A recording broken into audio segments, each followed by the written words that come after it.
안녕하세요. 소켓 소영입니다. 이거 전 영상에서는 그 특성화고등학교를 제가 선택을 했던 이유에 대해서 설명을 했어요. 그런데 이번에는 특성화고등학교의 장점과 단점에 대해서 소개하려고 합니다.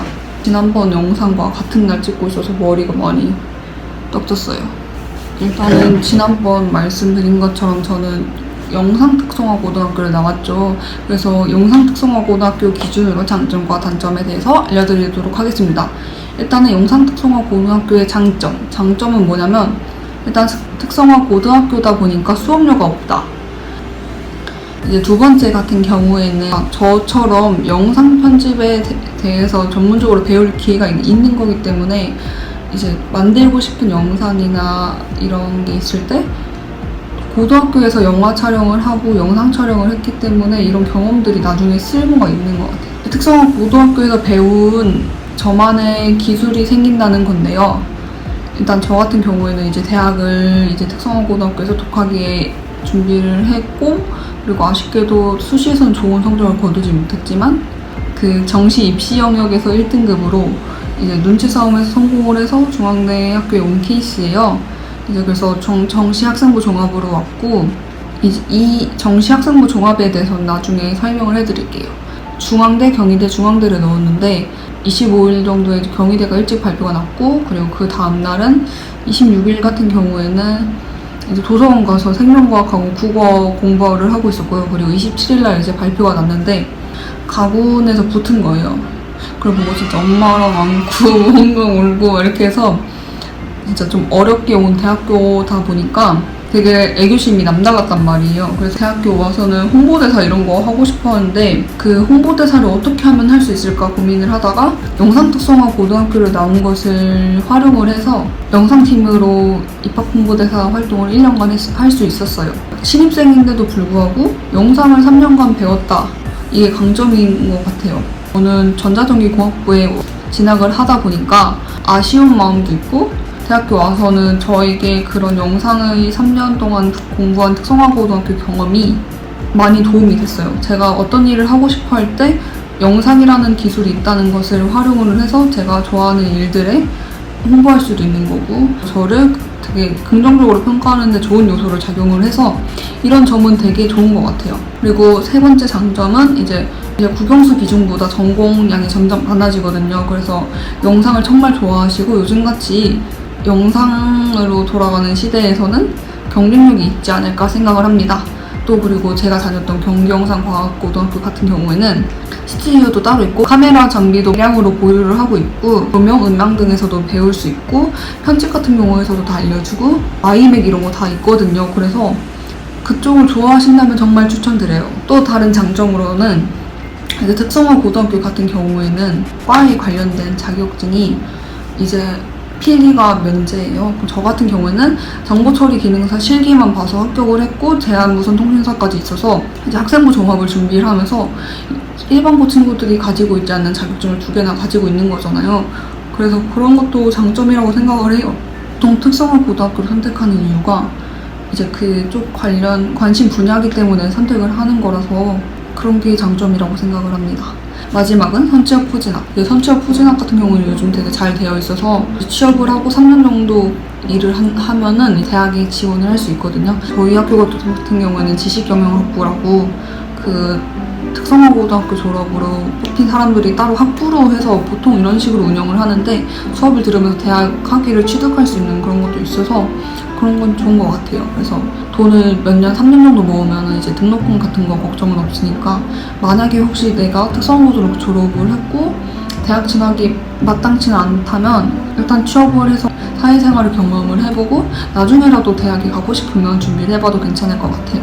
그리고 단점으로는 이제 대학 진학을 준비하기에 적합하지 않아요. 애초에 설립 취지가 일찍 하고 싶은 일들을 배우게 하고 더 많은 경험을 하게 해서 대학이 아니라 취업 쪽으로 할 수 있도록 그런 인재를 양성하는 곳인데 대학 진학은 그 뜻과 좀 안 맞는 경향이 있어서 대학의 모집 정원에서 특성화고등학교 학생들을 뽑는 인원을 감축시켰기 때문에 대학 진학이 쉽지만은 않아요. 네, 제가 입학 홍보대사를 하면서 이제 막 학부모님들이 문의를 주셔요. 저 딸 같은 경우에는 친구들하고 너무 노는 거 좋아하고 그에 따라서 분위기를 잘 타는데 인문계 고등학교를 보내면은 이제 내신 따기가 어려우니까 대학에 가기 어렵지 않나 생각이 들어서 특성화 고등학교를 고민을 하고 계시더라고요. 근데 특성화 고등학교에 간다고 해서 내신을 따는 게 쉬운 게 아니라 본인 하기 나름이에요.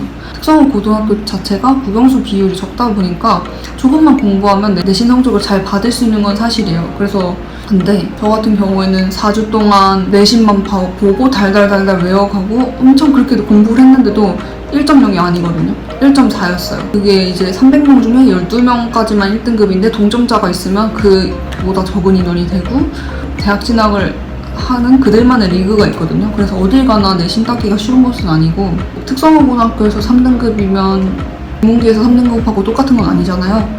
똑같이 취급을 하지는 않아서 어느 정도 가만히 사실은 있을 수밖에 없어서 특성화고 1등급을 인문계 고등학교 3등급으로 보고 이런 정도는 아니지만 그 입시에 있어서 입학 사정관들이 특성화 고등학교라는 성질을 고려하기 때문에 교과 전형 같은 경우는 지원이 안 되는 대학교가 대부분이에요. 왜냐면 내신 평가 기준이 조금 상이하다고 판단을 해서 어쨌든 그런 상황에서 특성화 고등학교에 간다고 내신을 따는 게 쉽고 그래서 대학에 가는 게 쉬운 건 아니에요. 대학에서도 특성화 고등학교 학생들은 1명, 2명 이렇게 뽑아서 저도 이제 한양대 자원공학과인가 환경공학과인가 넣었는데 1명 뽑았어요. 1명. 근데 8명 정도 지원을 했고 저는 떨어졌어요. 그래서 그래도 저는 중앙대학교 전자전기공학과에 왔으니까 정말 잘 된 케이스지만 전국에 있는 특성화 고등학교는 몇 개인데 거기에 1등급 다 모이면은 그들만의 경쟁이 정말 치열하거든요. 애초에 1명씩 2명씩 뽑으니까 추가 합격이 거의 없고 대학 진학이 쉬운 건 아니다. 하지만 전형적으로 배려가 되어 있는 건 사실이에요. 그리고 단점 두 번째는 이제 특성화 고등학교에서 취업을 하게 되면은 대학을 졸업한 사람들과 그 지식에 대한 이해도가 다르기 때문에 차별하는 건 있어요. 대학 입학한 이후에 이제 적응인데요. 저희는 공학 계열로 인증이 됐거든요.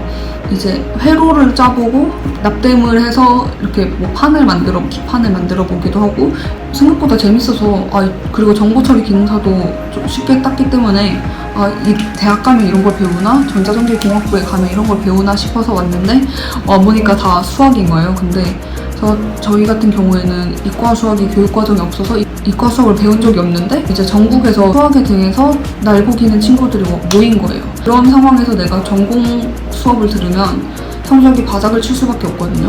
그래서 저는 1학년 때, 2학년 때는 이제 수학 과목이 많을 때였는데 그땐 좀 많이 힘들었어요. 제가 아무리 열심히 해도 나는 처음 본 것들인데 이 친구들은 다 배우고 왔던 것에서 활용이니까 그랬던 단점이 있는데 그래서 만약에 이과 수학을 배우지 않고 공대에 특성화고등학교 졸업자로 가게 된다면 수학 공부를 따로 하시는 걸 정말 권장해드립니다.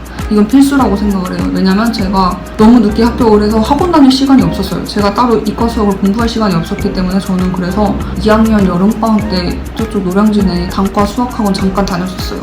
제 친구도 인하대 다니는 친구가 있는데 따로 수학학원 다녔어요. 그래도 전공 공부는 어려운가? 그래서 저는 그 대신에 다른 수학 부분에서 모자라지만 제가 할 수 있는 다른 방면에서 역량을 키우려고 하고 있어요. 그 수업 교과과정상 국영수 비율이 적어요. 1학년 때는 조금 많았지만 이제 2학년 때부터 국영수 4과 일주일에 2시간씩 3학년 때가 되면 국영수 이렇게 3과목만 2시간씩 하거든요. 그러면 일주일에 6시간만 국영수 공부를 해요. 그래서 수업만으로는 수능 공부 준비가 안 되고 저 같은 경우에도 이제 학원 다니고 인강 듣고 복습하고 예습하고 그냥 정말 저는 엄청 독하게 공부를 했어요. 이 공부 얘기는 다른 영상에서 가져오도록 할게요. 네, 이상 특성화고등학교의 장점과 단점에 대해서 잠깐 소개해드렸는데요.